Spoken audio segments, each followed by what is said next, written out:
What the f is this Kaneshiro? As you can probably tell from the voice and the terrible teeth, I'm British. And for 352 chapters, I've been waiting to see who the England NG11 would be.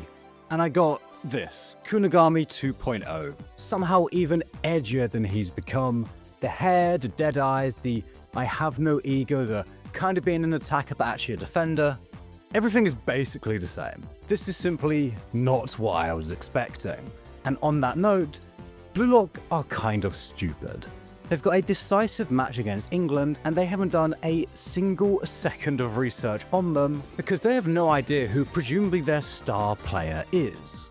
It was the same thing against France, right? They had zero plan for Loki, who's probably the best player in the entire tournament. But outside, you've got potentially the smartest man in the football world in Jinpachi, and of course Izuki being a very smart player himself, and neither of them are planning anything whatsoever for their opponents.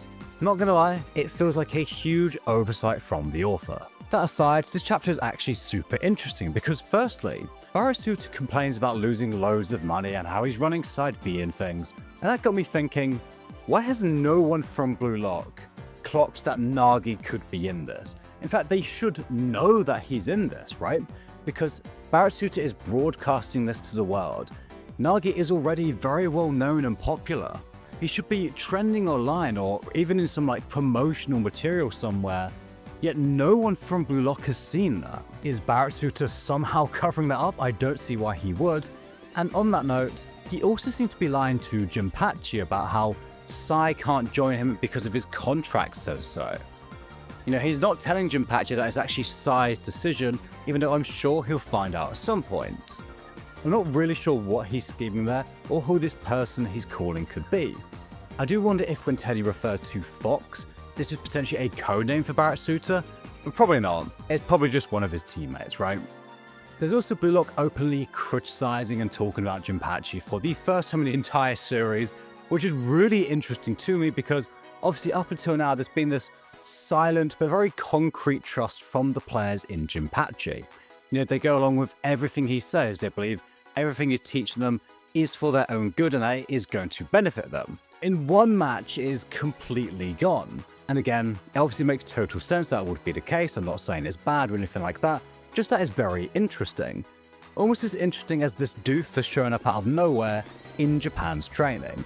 And if like me you were wondering how the hell he got there, we did actually see France training in Blue Lock as well before their match.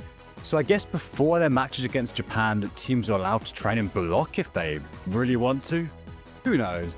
But he gets past all of Blue Lock's defenders, which really isn't that much of an accomplishment given that they don't seem to do much anymore. Right, I saw someone say that IQ probably poured a bottle of water on his head at half time to make it look like he actually did something in the France match.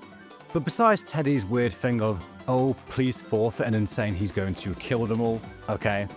He also claims to have no ego, just being a worthless puppet, which is very different to Hugo. I've seen some people say that they're both the same because they're both opposites of Jinpachi, and they are, but they're still very different.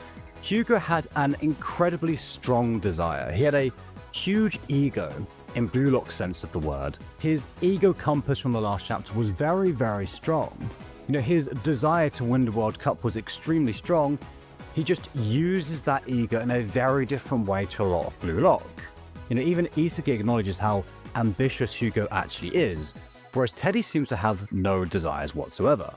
Which leads to the obvious question of why is he even playing football then, but I guess we'll soon see. It's going to be super interesting, great main channel stuff, although this is really not what I wanted from the England NG11. I wanted more like, oi mate, give us a bloody pass, innit? You know, that sort of thing. But anyway, hit subscribe so that number can go up because it's currently at 0, and I will see you next Tuesday, bruv.